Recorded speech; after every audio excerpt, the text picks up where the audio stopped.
Rotarians, guests, and graduates. It's special to have so many graduates here today. You have many achievements in front of you. Our speaker today has a long list of extraordinary achievements. She is an American hero, and she has made an extraordinary difference to our community. Educated as a scientist with a PhD in geology, she studied the floors of the Atlantic and Pacific Oceans. She joined NASA as an astronaut to go in the other direction, into space. On her first space shuttle mission, she and astronaut David Lesma performed a 3.5-hour spacewalk to demonstrate that satellites could be refueled in orbit. On her second mission, she was a member of the crew that deployed the Hubble Telescope. Kathy, I think there might be a book in that. On her third mission, she served as payload commander. She also joined the Naval Reserve, where she would rise to the rank of captain in the United States Navy, significantly outranking me. In 1996, she was recruited to come to Columbus as president and CEO of COSI. She was a brilliant choice. She had to build a new building, move COSI from its existing building to its new home on the Scioto River. My first impression of that building was that it was a little big for COSI at the time. Fortunately, Kathy filled it up with her personality and leadership. She left COSI then to go into public policy work as director of the Ohio State University's Battelle Center for Mathematics and Science Education. But let me stop here with a personal story which foreshadowed, I think, a next part of her career. Some years ago, our president, Callaway, and I played golf with Kathy in a fundraiser. As we finished the 15th hole, the hole furthest from the clubhouse, Kathy looked up at the sky and said, "We need to go in right now." A minute after we arrived back at the clubhouse, the storm arrived, pelting everybody out on the course. I knew then she understood weather as well. And in 2011, Kathy went to Washington, first as deputy administrator and then as administrator of the National Oceanic and Atmospheric Administration, NOAA, familiar to all of us.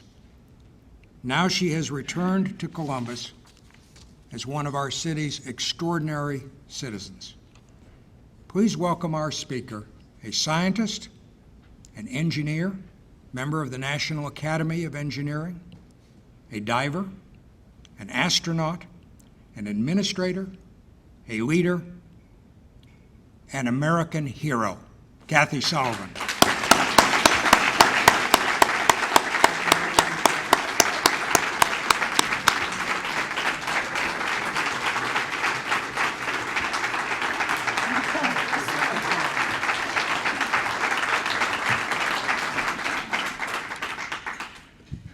Yeah, it's beyond cheesy, but I think this is where I say thank you for beaming me up, Scotty.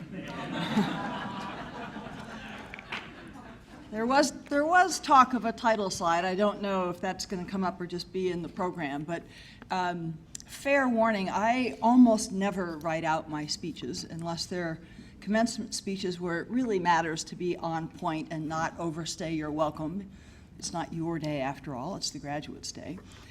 So this is an extemporaneous bit of a riff on, as I titled it, somewhere this title will appear, Reflections on a Life at the Frontiers of Sea and Space and Washington, D.C. I'm going to start with a few statistics about the ocean, give you a couple of comments and anecdotes about my space career, and then come back to some of the lessons that I learned along the way and was able to put into practice as I led NOAA over the 4 years, 2013 to 2017. You know, in case you hadn't noticed, we live on a misnamed planet. It's called Earth, but it's about 3/4 ocean. And we may commonly think of the ocean as just the nice, handy thing we enjoy when we want some sand in our toes, a little bit of sunlight, listen to the roar of the waves, let it put us to sleep at night in some pleasant resort, maybe go out fishing. But the ocean gives you every other breath you take. Half of your oxygen is being produced in real time by the ocean. It is the bottom of the food chain for the entire planet. Everything we had on the buffet back there cascades up from life in the ocean. Every single thing cascades up from life in the ocean. It is not inexhaustible, huge though it is. It is much less well known than Mars or the moon. And yet all of us and every bit of life on this planet depends on it. And it is, with 7 billion people moving towards 8 billion and then 9, the ocean is under increasing strain from lots of factors. From the changing atmospheric chemistry around us, which makes the surface waters more acidic. Go talk to oyster farmers in British Columbia and Northwest United States. They lose whole batches of juvenile oysters when they get a patch of slightly more acidic water that mixes into their oyster farms. Acidic water prevents critters like oysters from making shells. But the critters that really matter are little tiny snail-sized critters, microscopic snail-sized critters called pteropods, that are to the ocean food chain what a meadow of grass is to the earthly food chain. They're the very bottom of it. Everything feeds off of that grass layer. And they also cannot form shells if the ocean acidity changes even a tiny bit. Secondly, a lot of fishing pressure. Marine protein is a tremendous source of nutrition for all of the world's population. And I'm not talking those of us here that maybe like our orange roughy or our nice grilled salmon, but billions of people around the world that still live at a subsistence level and are critically dependent on marine protein. Thirdly, streams and rivers carrying chemicals, sediment, runoff from farms, and debris from human waste are another key factor that's stressing the ocean. It has been estimated by a number of reputable scientific surveys that by the year 2050, not very far away, by the year 2050, when those of you who are just graduating are sitting in your seats as Rotarians in mid-career, by that point in time, there may well be a greater mass of plastic in the ocean than there is fish.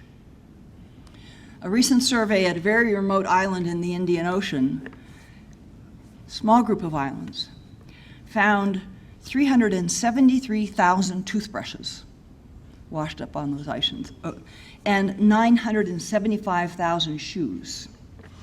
A dead whale retrieved recently and submitted to a necropsy found 17 pounds of plastic in the whale's stomach and 80 shopping bags, plastic shopping bags. I could go on and on. Microplastics are now found in all the waters around the Antarctic. A fairly robust sampling of human excrement from people around the world has found traces of microplastics in all of us. So there is no part of the world that is not touched by what we're doing to the ocean, and that includes us as one living part of the world. Changing gears, this year marks, as I'm sure you're all aware, the 50th anniversary of Apollo 11, the first landing of human beings on another heavenly body. And all of us in the Astronaut Alumni Club get asked to comment on events like that. And so I thought I would, knowing we would have young graduates here and people who are younger than me and do not remember witnessing this all in person, I've just been asked recently to produce a recollection for the Wall Street Journal, and I thought I would just read the short thing I have to all of you to remind you, I hope remind you, how momentous that was and how much change that unleashed in the world that we have all known. I apologize for reading something to you. I almost never do that. I was planted firmly on the floor of the den in our Southern California home, my face barely a foot away from our small black and white television screen, hoping to witness the greatest drama of my young life. 3 men were further away from Earth than any human beings had ever been before, some 250,000 miles, and 2 of them were about to attempt a landing on the surface of the moon. There would be no live video as this drama unfolded. All I saw on the television screen in front of me was the scene inside Mission Control in Houston. It was the words that mattered, and I wanted to hear every single one. I listened raptly to the crisp and cryptic exchanges between Mission Control and the crew as they fired the lunar module's engines to begin descending. There was nothing cryptic about the words I heard a few minutes later. Eagle, Houston, you are go for landing. I vividly remember listening to Aldrin calling out their altitude and velocity as Armstrong flew the approach. 540 feet, down at 30, down at 15, 400 feet, down at 9, 58 forward, 330, 3.5 down. A flash of amazed amusement hit me when he said, contact light. Holy cow, I thought, there's a curb feeler on the lunar module. I was amazed that the team had the foresight to mount a probe on the footpad that would trigger a light in the cockpit to let Armstrong know his exact altitude just before touchdown, and amused that the lunar landing craft was equipped with something akin to a mundane car accessory. Tellingly, I was also tickled that I had figured out the workings of one small bit of this remarkable feat. Pretty good for a 17-year-old who had just finished high school with a foreign language major. The adventure I witnessed that Sunday morning and throughout the early space age did not make me want to become an astronaut. Instead, it made me long to have such grand and adventurous expeditions in my life. Little did I dream then that my path would begin to bend towards outer space just 10 weeks later, when university requirements would force me to take natural science courses that introduced me to the adventurous lives of Earth scientists. That kind of inspiration, from thinking the title astronaut to just feeling that urge to be a part of something so significant to mankind, so momentous, that was felt across countless human beings around the entire planet.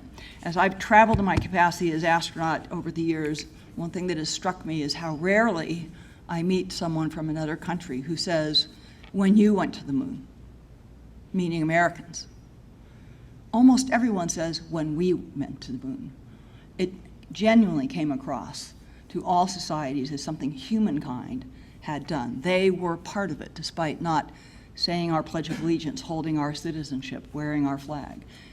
And that is how NASA and Neil and Buzz and Mike meant all of that, of course. So I have a lot of these thoughts on my mind as I go through this year, thanks to all the requests and invitations that I get. But I ask you all to keep that in mind as well, because we face as a city, as a state, as a country, and as a planet, challenges in every way akin to getting to the moon or summiting Everest. And like all of those challenges teach us, they are not things that can be done alone. A favorite adage of mine is the only thing any of us truly does alone is have the start of a good idea. Everything from there on takes the help, the assistance, the input, the wisdom, the contrasting perspective, and the willing effort of other people. And to bring that all together, to elicit that from people, to focus it and have it move forward as a momentum vector towards something rather than just a scatter, that takes leadership and character. And that is something that Rotary signifies and engenders and enhances in everyone who is a part of it, and much to the benefit of the communities in which it serves. So on the space frontier, Scott set me up nicely for that. I've spent a lot of the 2 years since I came back to Columbus, indeed, working on a book, and it is a book about an untold chapter in the history of the Hubble Space Telescope and an unsung bunch of people. It turns out in the story of the Hubble Telescope, there is also a hidden figures story. Hubble, you may know, will turn 30 in orbit next April. The engineers were only charged with making it last for 15. So it's lasted twice as long. And not only that, but it's about 100 times better than the telescope that we put up in orbit in 1990. And that's because engineers starting in the mid-1960s thought ahead about how do you make a large, complicated spacecraft maintainable in orbit. That sounds pretty straightforward, spacecraft maintainable in orbit. I want you to think about it this way. I have a school bus. It needs to be maintained in every respect, change tires, pull spark plugs, everything you might have to do to keep a school bus going for 30 years. And you're going to do that wearing 2 snowmobile suits, boxing gloves, and a bucket over your head. And by the way, I'm going to turn off the gravity switch, so if you let any of your tools go, they're going to vanish. And by the way, none of those tools are found at any of the aisles of Home Depot. So you're actually going to have to invent the means of doing this. And from 1985 to 1990, a band of engineers at NASA in Alabama, NASA in Houston, the Lockheed Missiles and Space Company, they did just that, along with Bruce McCandless and I, who were the 2 astronauts who were going to take, the 2 spacewalking astronauts who were going to take Hubble to orbit. Went through and actually looked at every bolt and every fitting and everything on the Hubble Telescope. Built a tool we believed would work on it. Checked on the real telescope that it did indeed work. We broke one tool deep inside the telescope that if it had happened on orbit would have sealed the telescope's fate forever. We found countless things that would not have worked but for the fact that we did the laborious effort of making sure while we still had the telescope at hand that it all worked. That team, there are now actual handprints on the outside of the Hubble Space Telescope. It's this sparkling silver outside, scuffed now and marred where gloved hands from spacewalking astronauts have touched it, and then the harsh environment of space has sort of weathered that a little differently.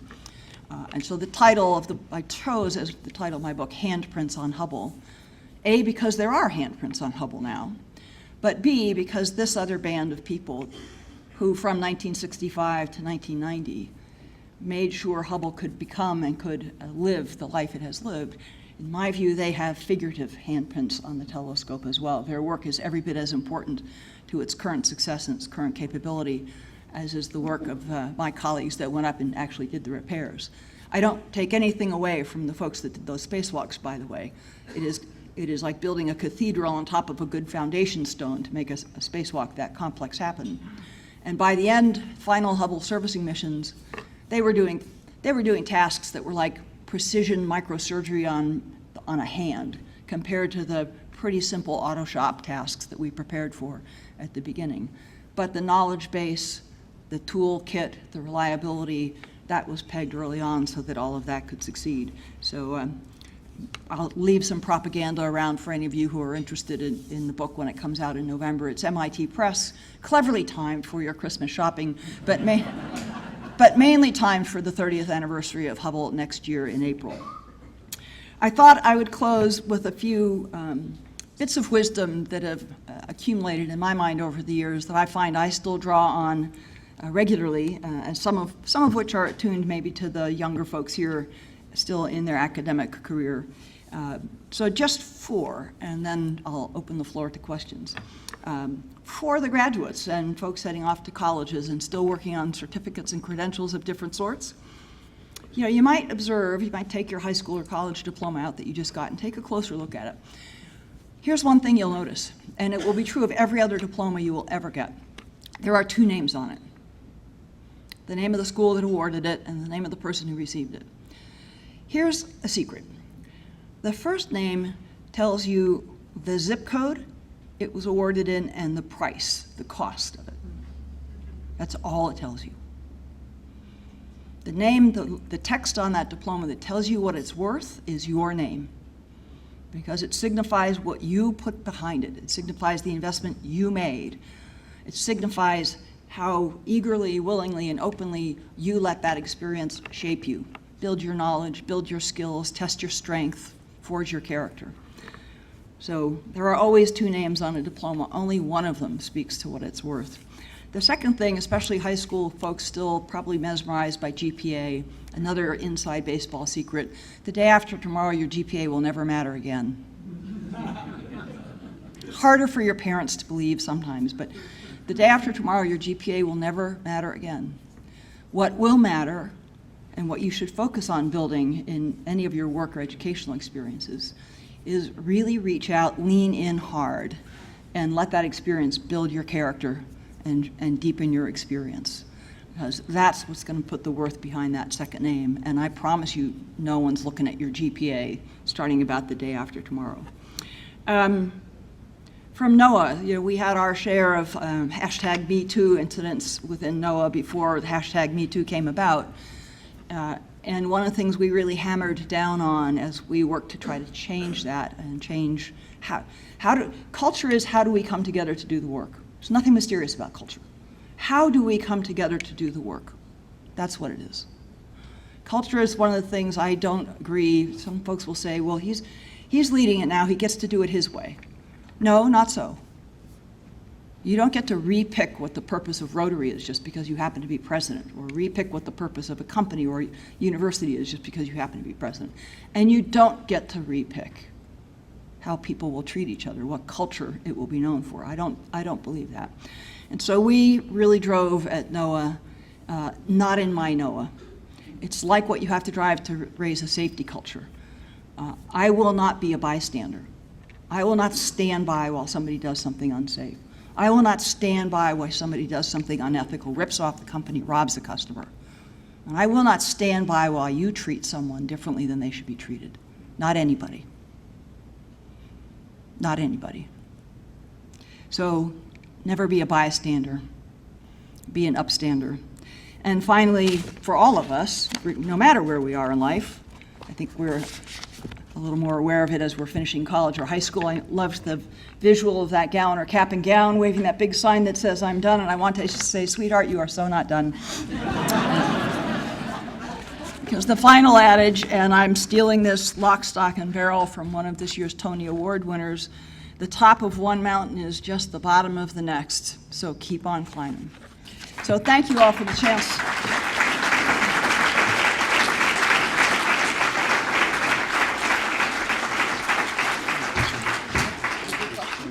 Yes. First, thank you so much for being willing to speak when we had a very long breakfast a couple months ago, and it was a remarkable day, and no coincidence. Yeah, there was maybe a little arm twisting. Is this your thumb drive by chance? No, it's not. Okay. Just wanted to know if that was where the slide might be.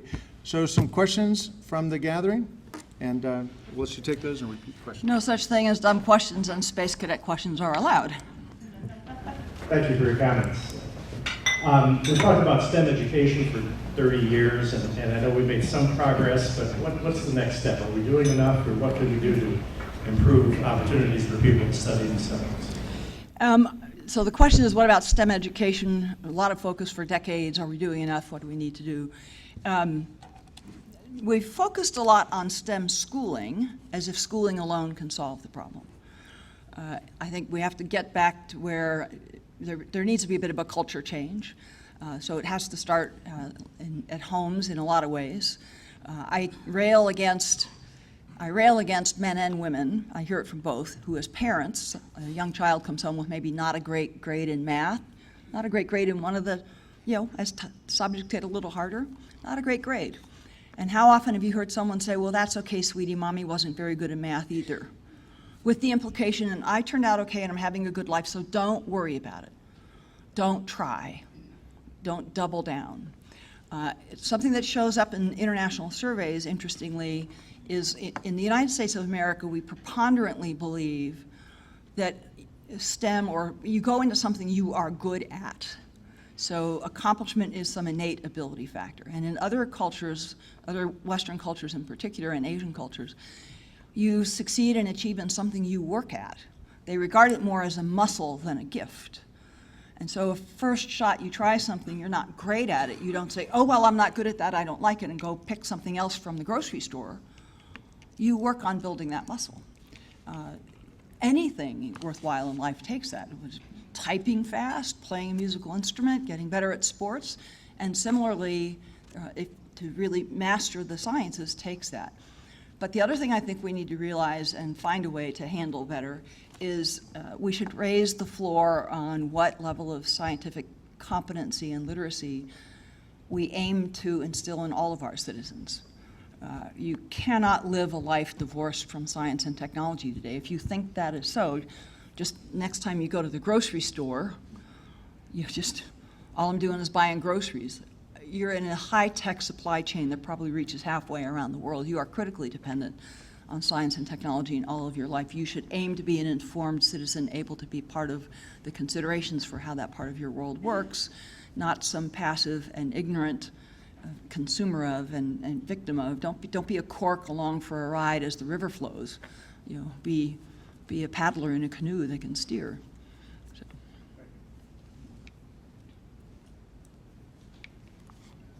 Thanks for the presentation. I was going to ask some questions on water and plastic. There's I think a couple of sessions that only 60 Minutes did on plastic and the latest technology that they have in terms of how to eliminate plastic. I'd like your comment on that. And also, oil and gas seems to be the critical, expensive commodity. So would water be the same going forward in the next 20, 30 years? thank you. So plastics, oil and gas, and water. Lots of ways to go with that. In Western Europe and certain states in the USA, everyone's been watching, I'm sure, sort of a rising tide to try to do away with single-use plastics, throwaway bags, drinking straws, and so forth. I think that would probably be helpful. I will predict, I mean, it's sort of already happening, you can expect to see the plastics industry and the oil and gas industry push hard against that. You think plastics industry is the guys that make plastics, but petrochemicals are the primary feedstock for oil and gas. And so if you want to look at the P&L of Royal Dutch Shell or Exxon, a sizable fraction of their income is coming from the petrochemicals produced to make plastics. So don't expect this tide to ride easily and a changeover to happen too readily. There's a lot of research underway to try to find improved ways to break plastics back down to the fundamental chemical building blocks, which might even allow you to create some second-use product out of that. I was just in Washington, D.C. on Friday night to give the Rolex Awards for Enterprise to the latest batch of 5 Rolex laureates. And one of them is a young 25-year-old Canadian gal now working in the Bay Area who, as a high school student, found a bacterium in soil that had the right properties to begin to break plastics down, and she's now scaling up and getting some significant venture capital to try to take that to municipal scale production. So, I mean, that could be fabulous if you could get plastics to a site, break them down, and have feedstocks for secondary products coming out rather than objects that would go into the waste stream. I believe, and wiser heads than I are looking at this as well, water is very likely to be a pressing supply issue and possible political and civil disturbance issue around the world over the next 10 years. As the climate warms, which it demonstrably is, as populations concentrate, water flow patterns and rainfall patterns are shifting. Where crops used to grow with certain rainfall patterns, that rainfall pattern's moving. And then in terms of potable water, drinkable water, all industrialized countries are hugely wasteful of that as a general matter. I mean, Los Angeles waters its lawns once with potable water. It runs off into the streets and goes into the ocean. Billions of gallons a day that could have been drunk that just go into the ocean. Plastic water bottles, if you love your disposable plastic water bottle, it takes about twice as much water to make the doggone bottle as the water you have in the bottle. Your semiconductors, if you like server farms, if you like your computer, if you like almost any manner of processed food that you eat, all of that is water intensive. So that is likely one of the big pinch points with significant repercussions in the next decade. How it will play out are still something everyone's analyzing and guessing about. Other hand? Other than John? I don't believe all these young graduates are going to be wimpy and have no questions. In your remarkable career, without regarding anywhere that it happened, you had to encounter some things that were terribly unexpected. You probably got to where you expected the unexpected. Tell us about the one that pops in your mind right now, where something was totally unexpected, and what you did about it and what you learned from it. Lots pop in my mind, but I'll tell you an early one, and it's actually one of the stories I talk about a bit in the book, because I mentioned it in my selection interview to become an astronaut. I was in graduate school. My graduate school work was mapping a portion of the seafloor off the east coast of Canada, way out deep. I'd done 3 or 4 cruises to collect data out there. It was near the end of my degree. I had one more cruise, and I was plugging all the really critical gaps. So I really needed this cruise. And the institute I was working with chartered a smallish vessel that was not really suited to this kind of work, and we jury-rigged the way to work on it. One thing we were doing was towing a cable almost as long as here to the bridge, with hydrophones, microphones in it, that could hear sound waves reverberate as we shot sound waves into the ocean. That would let me measure characteristics of the seafloor. And somewhere in the middle of the night, late in the cruise, the weather had beaten us up for days, so we're finally back taking some data. And then for the umpteenth time, one of the blankety-blank microphones starts to leak and the data all goes to hell. What you'd normally do is start some great big winch and winch this cable in on a nice big drum, all neat and handy. This ship didn't have that kind of winch. It didn't have a working stern. So my major professor and I grabbed a couple of ship's hands and we went to the aft rail, and hand over hand, we pulled this thing in. And it didn't have a big laydown area deck, so we ran it back and forth in the passageway between all the cabins, which made it about this deep. And then we just started pawing through it to find which one of these blankety-blank things was leaking. By the time we found the one that was leaking, it was about midnight. And my professor had just had enough. And he said, fix the damn thing and get the hell back on the line. And he went to bed. I had never fixed any such thing before. I'm a 23-year-old grad student. I'm not in charge of anything. I'm not in command of anything. These guys don't work for me. I've had plenty of experience already on ships where all the men on the ship mainly felt I shouldn't be there. And now suddenly I got to marshal up these three guys and we got to fix this thing. And I mean, my PhD is hanging in the balance. I can't give you a detailed how did I do it. I think how I did it was largely, at least in part, based on the goodwill of the gentleman I was working with, deckhands I was working with, who I think had just seen me enough in action, being responsible for my own stuff, being respectful of them, that we just turned to and peeled it apart and rigged it back up. They knew much more than I how to rig it back up, and then streamed it back over the side and got back underway. I told that story in my astronaut selection interview, prompted by the same question, tell me when something went wrong and how did you do it? And I'd gotten to just this point in the story, and the big honcho on the selection board said, and what'd you do then? And I thought, who asks such a stupid question? When I got to the part about my professor went to bed, he said, well, what'd you do then? We fixed it and restreamed it and got back on the line. And I mean, what do you mean? What do we do? Of course, that's what we did. It was, how do you ask this question? And I finished that part, and he said, and then you went to bed? Again, I thought, who asked these questions? Of course I didn't go to bed.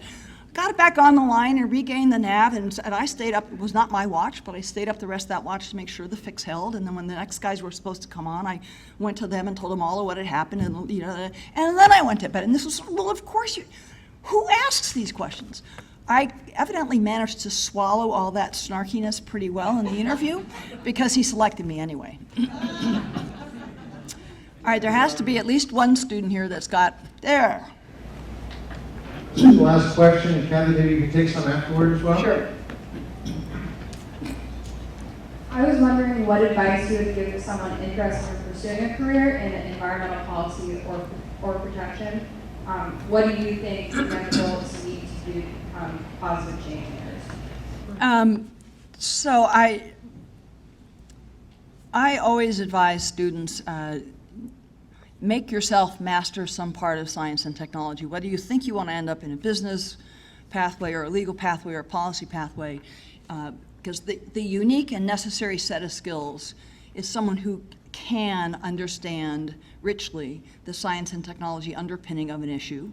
It may not be an issue that's in court, or may not be a business decision at the C-suite of a company, but there's almost always a science and technology component to it. So be the person that can bring real, meaningful perspective and sanity check to the science and technology piece, and then add, if you want, MBA or law, the sort of the lateral connections of law and policy and business. Because, again, as I alluded to in my first comment, in this country, there's too much of a tendency for someone to say, well, I'm not good at math, but I want to be in business. And so I'm not going to do science, I'm just going to do business. I'm not going to do any science, I'm just going to do law. That can work, but I think the powerful combination our communities and our country need more and more is someone who's T-shaped and can do and knows some of the science well, and then builds the skills and abilities, which are as much communication, human factors. How do people come together to make decisions? What kind of decision processes can move something forward? So if you want to be in an area that impacts how we behave with the environment, get into the science arena. I would recommend an undergraduate in science with some maybe minor courses in either how the policy apparatus works or business, and then go from there. You'll find many, many rich pathways and opportunities, and you will find your skills and talents are very, very valuable.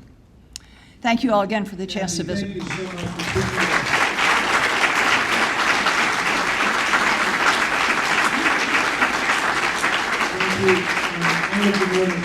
Annual theme for Rotary International in the year 1819 that ends June 30th, 2018 is Be the Inspiration.